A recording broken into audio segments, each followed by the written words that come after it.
Chapter 1. The Art of Management. An in-depth look into the machinations of management.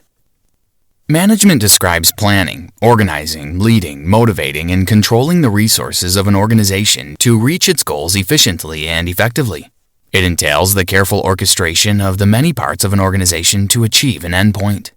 Management ensures all the working parts of an organization are geared towards success and profit. Management isn't only applicable in firms or corporations. It is essential in just about every organization. There are examples of organizations in every shape of life. Organization refers to a collection of people who are involved in pursuing defined objectives. It can also be referred to as the second most crucial managerial function that coordinates employees' work, procures resources, and combines the two to pursue the company's goals. A manager must devise workable strategies that will maximize output and profit. A manager is an individual that is responsible for the supervision and motivation of a firm's employees. They are also in charge of directing the running and progress of an organization. A good manager makes it his duty to adequately handle the organization's affairs to maximize output and profit at the same time. If a manager cannot properly manage his resources, human, financial, etc., he is sure to fail and will get replaced. Some managers struggle with finding the proper techniques to apply to break even. But Eliyahu Goldratt has a solution in this educative and captivating piece of literature. He outlines what causes businesses to experience hard times and how to handle them when they arise. The goal of management is to maximize profit while making sure the resources are safe. If you want to be a good manager, this is the tidbit for you. Chapter 2. A good manager can observe a system and identify obstacles to its productivity. When it comes to running a business, there may be certain limitations one might encounter. These constraints hamper productivity and cause the company to lose money instead of making a profit. The goal is to identify them and find solutions to them while maximizing output and profit. In running an organization or firm, it pays to be observant and always ready to pick apart the reports. The aim of a manager should be to seek out a way to increase throughput, the rate at which the system generates money through sales net of variable costs. This outcome means that the manager's sole responsibility is to increase the value the system adds in monetary profit. They do this by first evaluating the design and identifying any obstacles to the system's optimal performance. This limitation is usually the determining factor to the overall speed of an operation.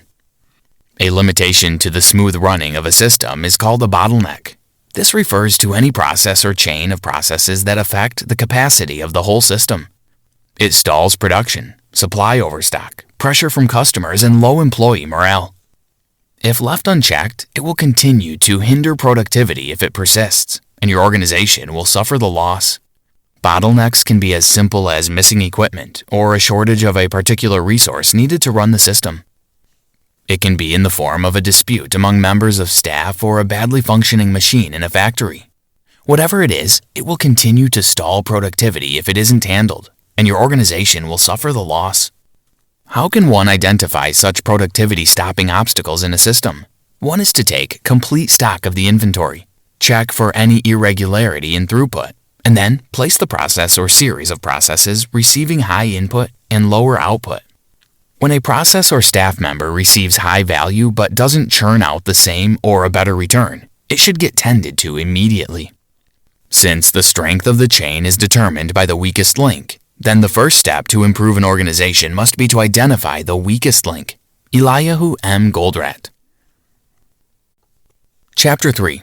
An intelligent manager should try to utilize any bottleneck to the company's advantage. A continued permittance of shortcomings will spell doom for any organization, and it would be unwise to leave such unchecked.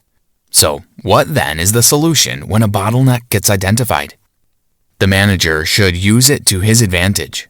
But how? By measuring progress or a lack of it. Once you identify the blockage or blockages, your goal is to find a way to maximize the value placed on the process to increase capacity. You must ensure that all machinery in your organization is always running on quality parts to aid optimal productivity. The goal is to make money, so whatever will maximize profit should be given more attention and effort. The first thing for any manager looking to maximize output is not to get overly worried about overproduction. Stick to your production quotas while attending to blockages in the system. You can increase the bottleneck's capacity, adding more value to it to boost its performance. If the problem is underperforming equipment, you should either get a replacement or backup equipment that helps increase its working capacity. If it's a staff or a group of staff, you should try to set up training or hire new staff to handle the responsibility. The process or chain of operations identified as bottlenecks must receive only quality parts and operators. To effectively manage productivity, you must monitor the production schedule to isolate any drawbacks to the system. If there are any shortcomings, the goal for the manager is to increase the time the operation would spend working, since it naturally lags behind all the other processes. The manager should ensure a reduction in downtime. Whatever break is taken from the process is a potential increment to the hampering effect of the bottleneck. If you cannot minimize downtime to a safe level, you should consider reducing the responsibilities that people and machines have to handle. A balanced plant is essentially what every manufacturing manager has struggled to achieve in the Western world. It's a plant where the capacity of every resource is balanced exactly with demand from the market. Eliyahu M. Goldratt. You've hit a daily streak by completing 3 key points. Great job! Chapter 4. The constraints that are within members of staff or human resources should be handled using clear communications. Sometimes the bottleneck can be a problem with administration or a conflict amongst members of staff. It can also be a hurdle the organization cannot get past in the industry, a strategy that has repeatedly failed to turn inaccurate results. A good way to resolve this kind of problem is through a very effective query technique that seeks clarity of ideas and conclusions by asking a series of questions. This method, also known as the Socratic method, is a query learning style where individuals are asked question after question to expose contradictions between the answers and thoughts to arrive at a solid, tenable conclusion. The Socratic method helps foster internal conflict resolution as it challenges the recipients to think critically and arrive at a clear and logical conclusion. It seeks to eliminate all evidence of contradictory statements or beliefs in a conclusion. This method is a tested method for team building as it fosters a culture of internal resolution instead of sourcing for external help. When an organization is faced with a bottleneck in the form of a setback in strategy or sales for a certain period, using the Socratic method, they ask the crucial questions. What went wrong? What can be done? How do we do it? When can we do it? This way, there is little chance of any contradictory assertions or conclusions. Instead of simply piling opinions on one another, each is queried for relevance and thrown out or accepted. Its importance and relevance speak for themselves as the Socratic method helps to eliminate misconceptions and contradictory conclusions. For a greater chance of success, teams are encouraged to avoid contradictory conclusions. When it comes to interpersonal bottlenecks, a problem with a staff underperforming, for example, they are also engaged in the Socratic method to ascertain what might be hampering their performance and provide an adequate solution for it afterward. This technique builds healthy accountability and fosters the atmosphere for always asking questions to ensure staff members. Did you know? Time once wrote that the profession with the most psychopaths is that of the CEO. It seems that executives have a 4% chance of having some type of personality disorder, which is 4 times the average population's chances of having one.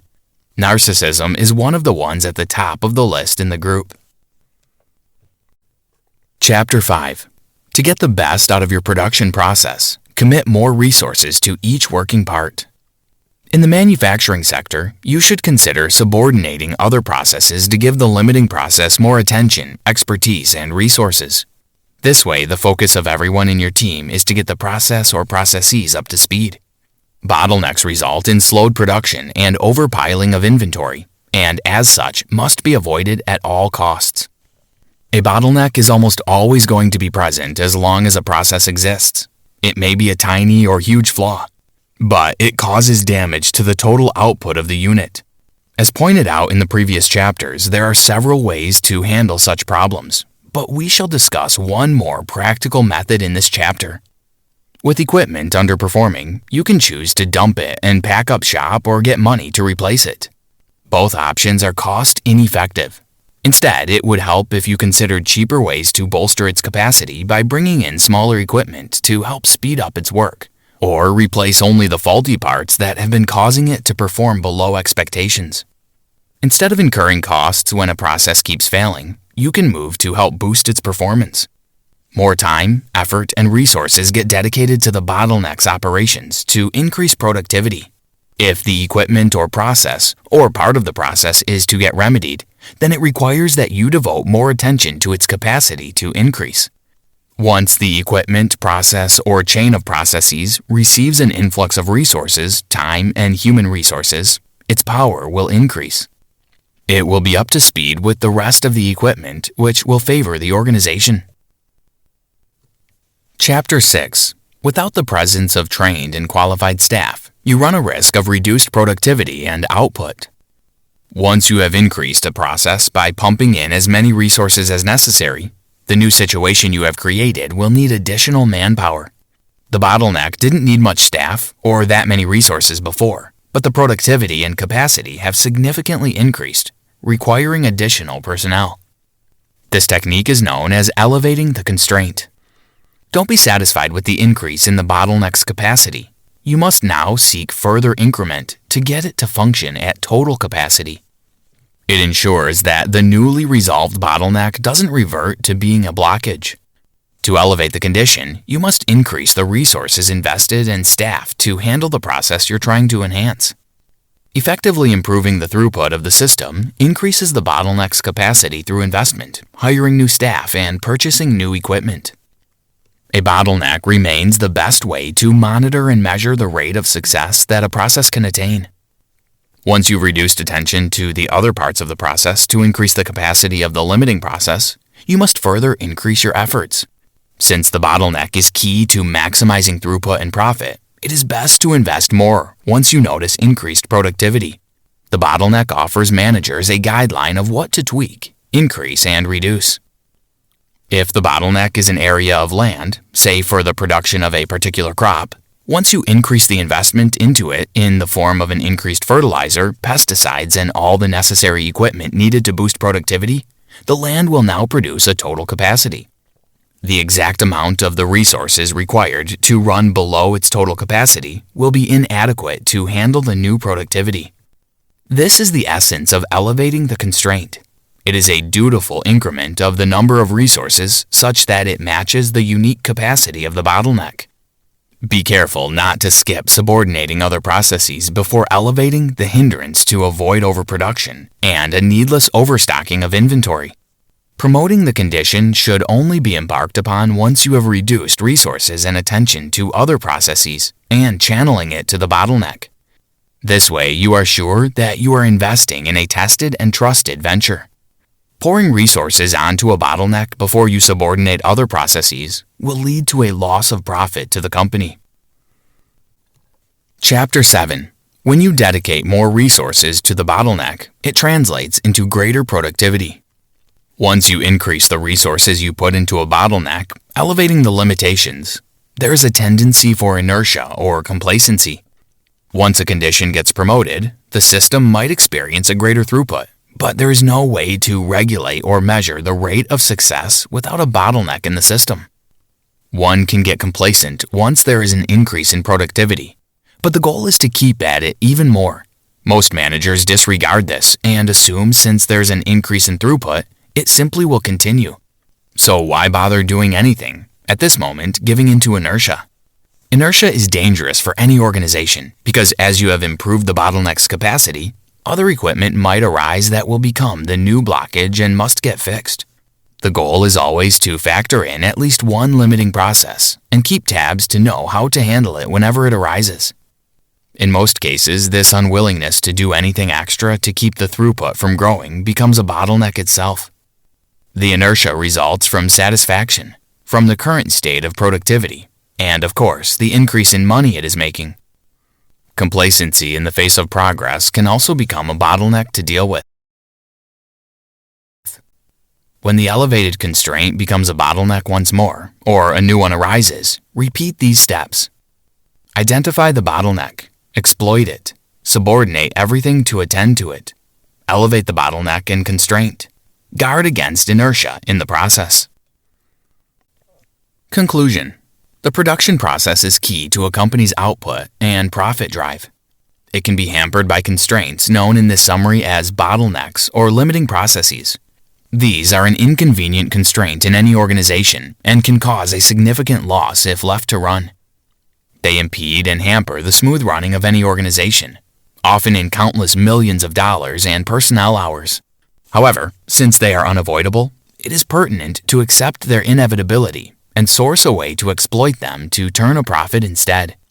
In this summary, we learned that a bottleneck can turn out to be a lucrative business venture if adequately harnessed.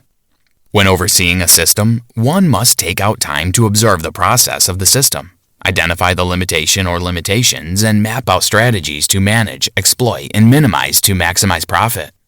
To be a successful manager, one must have a knack for problem solving and hands-on experience, turning those problems into productive solutions. This skill is the way to ensure progress and productivity in any endeavor.